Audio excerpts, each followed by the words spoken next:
I think you also have to think about what you can resource as an organisation. We've got different sizes of team, different sizes of audience, and you can very much over-service an audience. If you've only got 20 people in your space, stop expecting the same 20 people to come to everything you put on. It's too hard.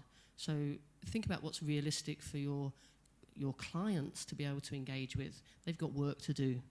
They don't need to go to everything you put on. Just because you want to organise a load of events doesn't mean they're going to show up. And it's fine.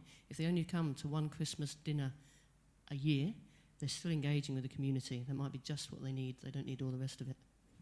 We're actually going to start touching on some of the questions that are coming up, but just to build on that, when I started, I wanted every member to come to every event, and I would be disappointed if like, I feel like if I wasn't achieving that I wasn't doing well.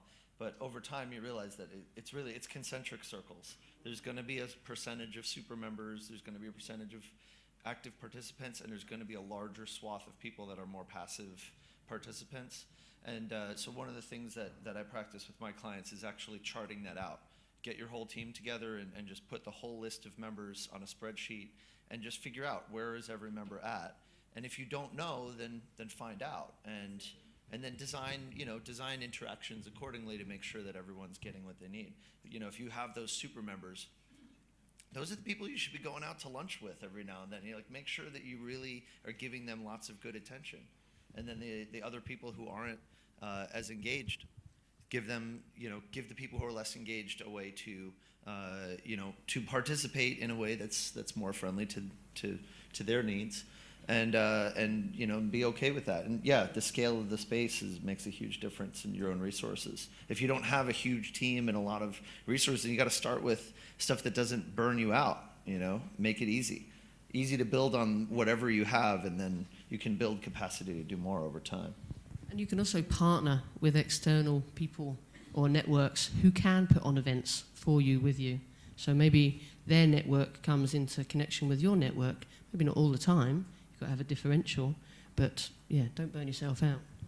Yeah, for me, the question has always been why we want to do an event and how we want to do it afterwards. Because doing events because people are telling that events work, it doesn't make any sense. So for me, you need a purpose, and you need to satisfy something that they are looking for in that event. So yeah, for me, it would be ask yourselves why, know your members, and then work in these processes of creating personas and needs and so on. So for me, it has been a market research, a marketing plan, communication plan, and the event has, at the end of the day, being the top of the iceberg, because there are a lot of things beneath the event.